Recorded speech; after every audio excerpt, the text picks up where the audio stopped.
爷爷奶奶，你们快来，萌萌出事了！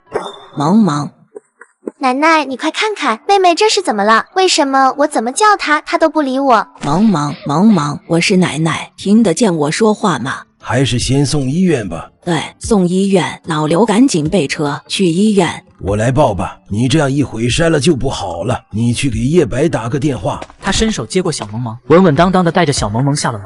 奶奶，你快给爸爸打电话呀！顾灵烟见顾老太太还愣在原地，着急的催促：“我马上打。”顾老太太这才回过神，拿起手机给顾叶白打电话。不一会电话通了，不过接电话的不是顾叶白，是程南义。喂，顾老夫人，顾总正在开会，你有什么事情跟我说，一会顾总开完会了，我帮您转达。你告诉顾叶白，萌萌出事了，让他赶紧去医院。什么？赶紧告诉他去医院。好的。程南义在顾老太太挂完电话后，第一时间急匆匆地闯进了会议室。顾总，什么事？没看到我正在开会吗？有什么事不能结束后再说吗？对不起，顾总，这件事很重要。什么事这么重要？你说。刚刚老夫人来电话说，萌萌小姐出事了，让您赶紧去医院。顾叶白立马起身就去医院。顾叶白一路驱车红灯开到了医院，后面交警紧追其后，一路追到了医院门口。先生，您严重违反了交通，您不仅超速，还闯了多个红灯，请您跟我们回去配合调查。顾叶白直接拿起手机打了一通电话。喂，你过来医院处理一下，一会有人过来跟你们对接，我先走了。交警还没来得及反应，人就不见了。不过他也没等了很久，程南义很快就来处理了。奶奶，我也要去。妍乖，你和姑姑乖乖在家待着。姑姑。顾灵烟疑惑地看了一眼顾老太太，又看了一眼楼下的顾清瑶，她皱了皱眉。对，这个是你爸爸的妹妹，是你的亲姑姑。妍乖乖在家等着，听话。好吧。顾灵烟不情愿地点了点，她也想去医院看妹妹。你照顾一下妍。顾老太太说完头也不回地走了，留下姑侄俩个在客厅大眼瞪小眼。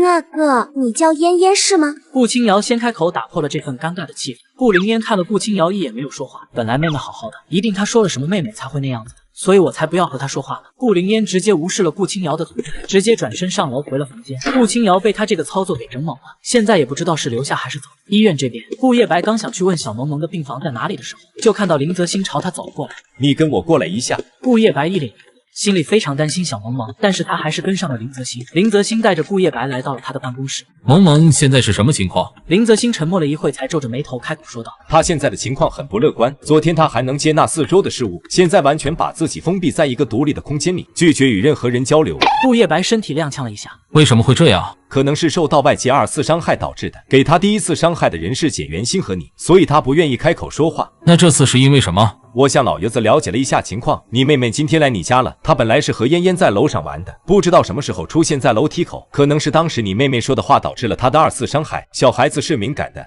林泽星直勾勾地看着顾叶白，原先他也是以为顾萌萌是装的是他妈妈教的，今天再次见到他的时候，他发现事实好像并不是如此，他的病比自己想象的更严重。现在有什么办法治好他吗？没有，他现在这种情况只能靠你们多关心一点他，让他愿意从他自己的小世界里面走出来。我知道了，我现在去看看他。顾叶白知道这些年小萌萌所遭受的苦都是他造成的。去吧，他在7楼709。顾叶白来到了小萌萌病房门口，他站在病房门口窗户前，看着完全失去生机的小萌萌躺在病床上，他忍不住流下泪来。顾叶白在门口站了许久，平复好心情后才开门走了进去。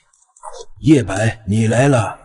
顾叶白眼睛直直地看着床上的小萌萌，他心疼地伸出手摸了摸没有往日生机的小萌萌的脸。平时他虽然不说话，但是他那双水汪汪的大眼睛仿佛会说话一样，现在那双水汪汪的大眼睛也没了焦距。萌萌，我是爸爸，听得到我说话吗？